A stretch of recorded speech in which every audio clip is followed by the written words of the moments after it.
اس وقت دوسرے لوگ ان کے مدارس دیکھیے وہ کہاں پہنچ گئے ہیں، اور ہمارے لیے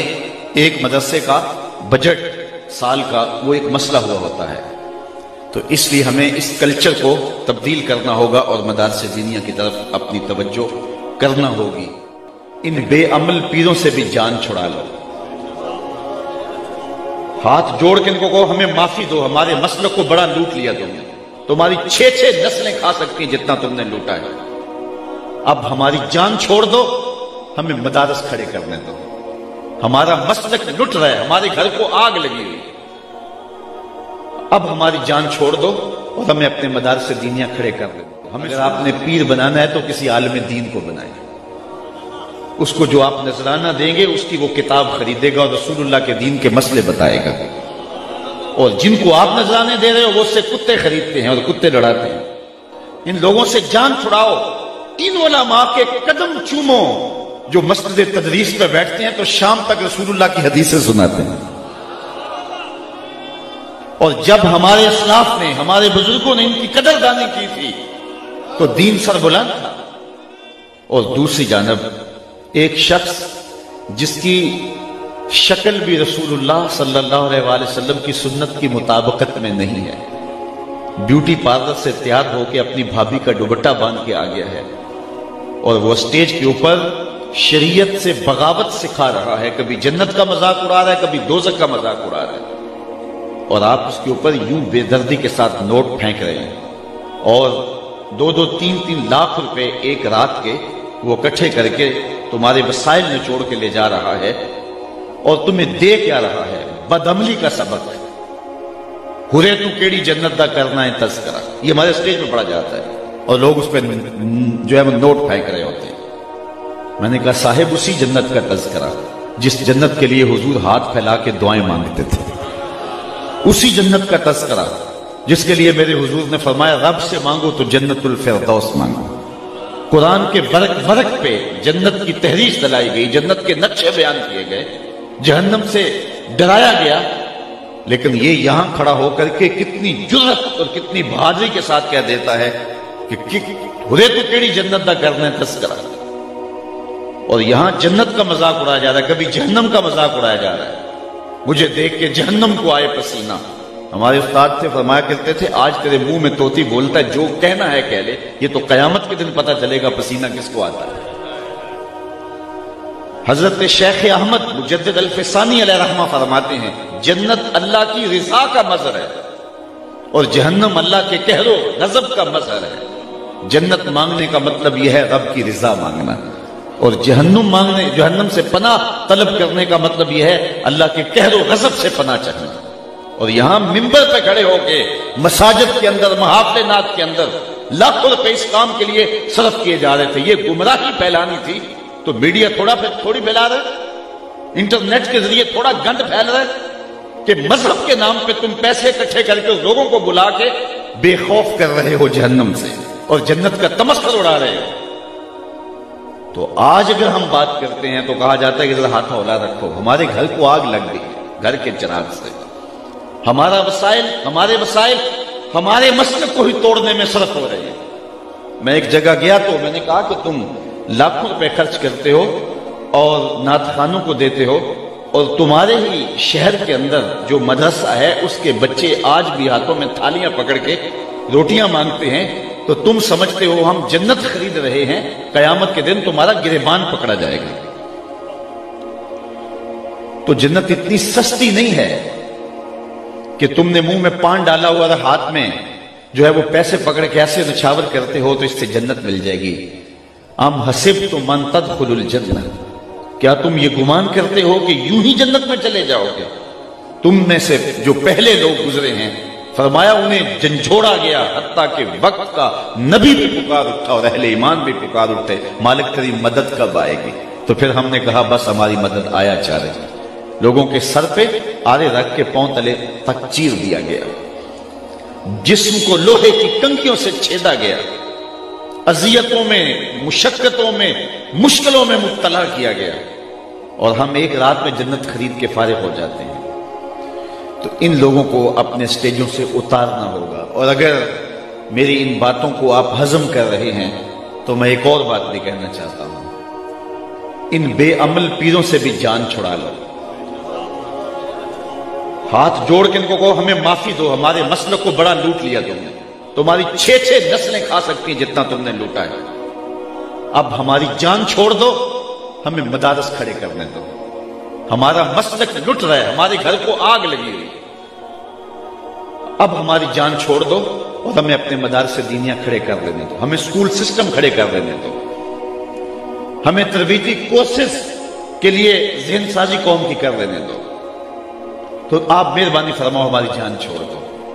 اگر آپ نے پیر بنانا ہے تو کسی عالم دین کو بنائیں، اس کو جو آپ نذرانہ دیں گے اس کی وہ کتاب خریدے گا اور رسول اللہ کے دین کے مسئلے بتائے گا،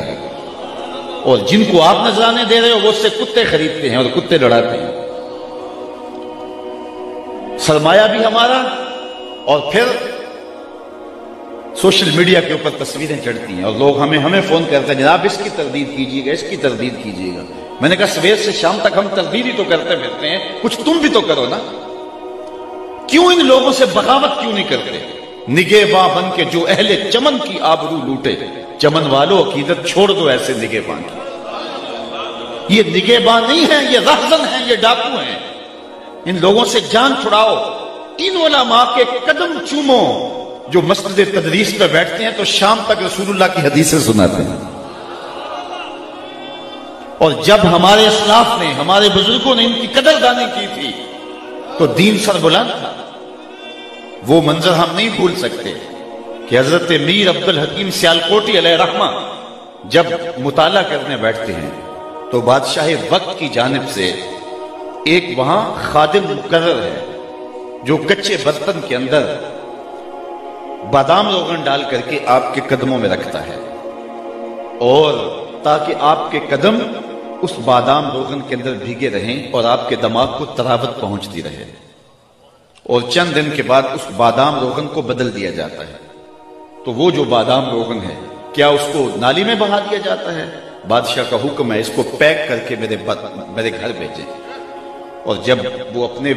بیٹوں کو کھانے پر بٹھاتا ہے تو وہ بادام روغن آگے رکھتا ہے، اس کو کھاؤ، اس نے ایک عالم کے قدم چومے ہوئے۔ جب یہ تھی اہل علم کی قدردانی تو پھر ہم پانک پن پہ تھے، ہم عروج پہ تھے، پھر فتاوی عالمگیری لکھی گئی، اور آج ہم نے، مجھے معاف کیجئے، وہ آج ایک صاحب کہہ رہے تھے کہ لوگ باغی مرید ہوتے ہیں، میں باغی پیر ہوں، تو آج ان لوگوں کی جان چھوڑیے اور ان سے جان چھڑائیے، علماء کی صحبت میں بیٹھیے، اور پھر بالخصوص یہ جو مدرسین ہیں ان کی کفالت اپنے ذمہ لیجیے کہ اللہ تعالیٰ نے ہمیں بڑا دیا ہوا ہے۔ حضرت آپ اپنی فکر نہیں کرنی، یہ ذمہ ہمارا ہوا، آپ رسول اللہ کے دین کا کام کریں۔ اور اہل ثروت کو میں بتانا چاہتا ہوں، جو شخص حضور کے دین کے خادموں کی خدمت کرے اس کا آخرت میں تو صلہ ہے ہی ہے، دنیا میں بھی ضرور اسے ملتا ہے، اللہ اس کو فراوانی عطا فرماتا ہے۔ اس لیے یہ لوگ غنیمت ہیں، ان لوگوں کے ساتھ اپنے تعلق کو مضبوط کیجئے۔ اس وقت دوسرے لوگ، ان کے مدارس دیکھیے وہ کہاں پہنچ گئے، اور ہمارے لیے ایک مدرسے کا بجٹ سال کا وہ ایک مسئلہ ہوا ہوتا ہے، تو اس لیے ہمیں اس کلچر کو تبدیل کرنا ہوگا اور مدارس دینیہ کی طرف اپنی توجہ کرنا ہوگی۔ لیکن میں کہتا ہوں سلام ہے ان لوگوں پر، وسائل تھے یا نہیں تھے، انہوں نے پپل کے درختوں کے نیچے بیٹھ کے بھی دین کے چراغ کو بجھنے نہیں دیا۔ کتنی مشکلات آئی، لارڈ میکالے کے نصاب تعلیم مرتب کرنے کے بعد جب مدارس دینیہ اور سکول سسٹم کو الگ الگ کر دیا گیا تو یہ علماء ہی تھے جنہوں نے یہ چراغ بجھنے نہیں دیا۔ تکلیفیں سہی، دکھ سہے۔ ہمارے استاد فرماتے تھے کہ ہمارے استاد اپنی کہانی سناتے تھے کہ جب ہم رات کو مطالعہ کے لیے بیٹھتے تو مادس کی جو راتیں ہوتی تو وہاں ہمارے دارالعلوم کے اندر دیا نہیں ہوتا تھا، اس میں ڈالنے کے لیے تیل نہیں ہوتا تھا، بلکہ لاہور وزیر خاں مسجد کے اندر جو گیس جلتا تھا، اساتذہ بھی اس کی روشنی میں بیٹھ کے مطالعہ کرتے تھے اور شاگرد بھی اسی کی روشنی میں بیٹھ کے مطالعہ کرتے، اور وہ بھی 11 بجے بجھا دیا جاتا تھا۔ اور وہ اپنے مدرسے کی بات کرتے ہیں، وہاں وہ دیا بھی اور گیس بھی نہیں ہوتا تھا، یہ تو لاہور کا مدرسہ تھا، لیکن ہمارا جو ہے وہ کسی دیہات کا مدرسہ تھا اور فرماتے وہاں یہ بھی نہیں ہوتا تھا۔ پھر وہاں سڑکوں کے اوپر گڈ چلتے تھے جن کے پیچھے لالٹینیں بندی ہوا ہوتی تھی، اور ہم کتابیں لے کے ان کے پیچھے جھک جاتے تھے، کئی کئی میل تک پڑھتے جاتے تھے، اور جب واپس آتے تھے تو ادھر سے کوئی ایسی چیز نظر آ جاتی تو اس کے پیچھے ہم جھک جایا کرتے تھے۔ ان لوگوں نے کن مشقتوں میں دین کے چراغ کو روشن رکھا، اور یہ دیے بجھنے نہیں دیے۔ ان لوگوں قبروں پہ مزارات نہیں بنے، انہوں نے مدارس دینیاں کھڑے کیے، انہوں نے اپنی نسلیں نہیں پالی، انہوں نے شاگرد پالے۔ تو یہ لوگ غنیمت ہیں اور ان کا وجود غنیمت ہے۔ تو بہرحال میں جو آپ کے سامنے آیت کریمہ تلاوت کی، یہ میرا ایک درد تھا، اور گلی گلی اس وقت جو ہے وہ یہ درد پھیلا ہوا ہے، لیکن ہمیں عملی طور پہ پوری طرح کھڑا ہونا ہوگا اور اپنے اندر مسئلے کے اندر تطہیر کے عمل کو شروع کرنا ہوگا۔ اور اسی طرح لوگ مڑے ان لوگوں سے، ایک وقت آیا آج سے کوئی 10 سال پہلے 8 سال پہلے کہ ان کی ڈیمانڈیں اتنی زیادہ بڑھ گئی نعت خانوں کی کہ لوگوں نے کہا چلو اب خطبہ کی طرف بڑھتے ہیں، تو چلو یہ کوئی دین کی بات بتاتے ہیں۔ لیکن جب یہ لوگ ادھر آئے تو یہ بھی علم بیچ رہے تھے، یہ بھی تقریر کے جو ہے وہ تقریر کی بولیاں لگوا رہے تھے، تو لوگ پھر ادھر پلٹ گئے، ادھر آتے ہیں تو یہی، ادھر آتے ہیں تو یہی۔ تو اس دور کے اندر جو چند نفوس مل جائیں جو پیسوں کے لیے نہیں اللہ کے رسول کے لیے کام کرتے ہیں، یہ کیا ہوتے ہیں پیسے؟ کہ وہ کیا کسی نے کہا نا، ہر دو عالم قیمت خود گفتائی، نرخ بالا کن کی ارزانی ہنوز۔ تو دو جہاں کو اپنی قیمت لگا رہا ہے، کتنا سستا اپنے آپ کو بیچ رہا ہے، بہت سستا بک رہا ہے، اپنا وزن اور اپنی قیمت زیادہ لگا۔ دو جہاں بھی ایک پلڑے میں رکھ دیے جائے، تیرے ایک لفظ کا مول نہیں ہے، ایک لفظ کی قیمت نہیں ہے۔ تو اللہ تعالیٰ ان آستانوں کو، یہ حقیقی آستانے ہیں، باقی تو آس اتر گئی ہے، تانے رہ گئے ہیں۔ جو آستانے ہیں یہ ہیں جہاں علم کا نور بانٹا جاتا ہے اور لوگوں کی علمی پیاس بجھائی جاتی ہے۔ اللہ تعالیٰ ان کو قیامت تک آباد رکھے۔